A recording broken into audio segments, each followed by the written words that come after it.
প্রিয় বন্ধুরা, আমরা অনেকেই আছি ফেসবুক অ্যাকাউন্টটি ডিলিট করতে চাচ্ছি। কিন্তু নানান সেটিং উল্টোপাল্টা হওয়ার কারণে আমরা কিন্তু ডিলিট করতে পারছি না। তো আজকের এই ভিডিওতে আমি দেখিয়ে দেব কি করে আপনার ফেসবুক অ্যাকাউন্টটি পার্মানেন্টলি ডিলিট করবেন। ঠিক আছে? তো আমরা দেখিয়ে দিচ্ছি। তো ভিডিওটি শুরু করার পূর্বে আপনি যদি আমাদের চ্যানেলে নতুন হয়ে থাকেন অবশ্যই চ্যানেলটি সাবস্ক্রাইব করবেন। Welcome to back.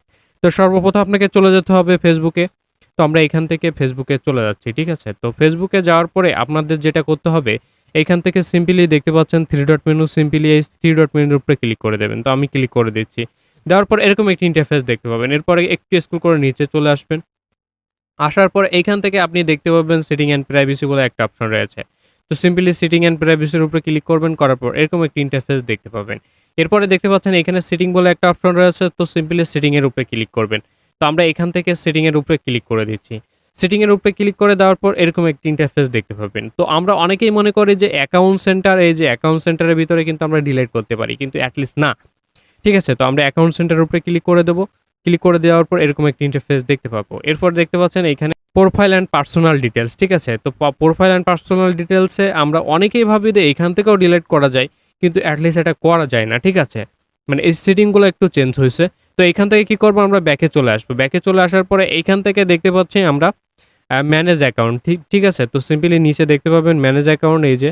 তো ম্যানেজ অ্যাকাউন্টের উপরে ক্লিক করবেন। তো আমি ক্লিক করে দিয়েছি। দেওয়ার পরে এরকম একটি ইন্টারফেস দেখতে পাবেন। এরপরে কি করবেন, আপনারা এখানে দেখতে পাবেন ম্যানেজ বলে একটা অপশন রয়েছে। তো সিম্পলি ম্যানেজের উপরে ক্লিক করবেন। তো আমরা ক্লিক করে দিয়েছি। দেওয়ার পরে এরকম একটি ইন্টারফেস দেখতে পাবেন। এরপরে দেখতে পাচ্ছেন এখানে লেখা আছে ডিএক্টিভ অর ডিলেশন, ঠিক আছে? তো ডিএক্টিভ অর ডিলেশনের উপরে আপনারা কি করবেন, ক্লিক করে দেবেন। ক্লিক করে দেওয়ার পর এখান থেকে দেখতে পাচ্ছেন ডিএক্টিভেট অ্যাকাউন্ট, তো প্রথমটা রয়েছে ডিএক্টিভ হয়ে যাবে। এরপরে দেখতে পাচ্ছেন ডিলেট অ্যাকাউন্ট, তো পার্মানেন্টলি যারা ডিলিট করবেন এই ডিলেট অ্যাকাউন্টের উপরে ক্লিক করবেন। ঠিক আছে? তো আমরা এখান থেকে ক্লিক করে দিচ্ছি। দেওয়ার পরে এই স্ক্রল করে নিচে চলে যাচ্ছি। যাওয়ার পর এখান থেকে কন্টিনিউতে ক্লিক করবেন। তো আমরা এখান থেকে কন্টিনিউর উপরে ক্লিক করে দিয়েছি। দেওয়ার পর এরকম একটি ইন্টারফেস দেখতে পাবেন। ঠিক আছে? দেওয়ার পর এইখান থেকে কি করবেন, আবারও কন্টিনিউতে ক্লিক করবেন। তো আমরা কন্টিনিউতে ক্লিক করে দিচ্ছি। দেওয়ার পরে এরকম একটি ইন্টারফেস দেখতে পাবেন। এরপর এই পেজটি এবং আপনি ফেসবুকটি কি জন্য ডিলিট করতে চাচ্ছেন এখান থেকে একটা অপশন দেখিয়ে দেবেন। ঠিক আছে? তো আমি এখান থেকে একটা অপশন দেখিয়ে দিচ্ছি। দেওয়ার পরে আবার কি করবেন, কন্টিনিউ বাটনে ক্লিক করবেন। তো আমরা এখান থেকে ক্লিক করে দিচ্ছি। ঠিক আছে? দেওয়ার পরে এখান থেকে দেখতে পাচ্ছেন যে আপনি ইয়েস ডিএক্টিভ করতে চাচ্ছেন কিনা। ঠিক আছে? তো আপনি এখান থেকে কি করবেন, ইয়েস করে দেবেন। হ্যাঁ? তো আমরা এখান থেকে ইয়েস করে দিচ্ছি। দেওয়ার পরে এইখান থেকে দেখতে পাচ্ছেন আবারও কিন্তু এরকম দেখাচ্ছে। আবারও কন্টিনিউতে ক্লিক করবেন। তো আমরা এখান থেকে কন্টিনিউতে ক্লিক করে দিচ্ছি। ঠিক আছে?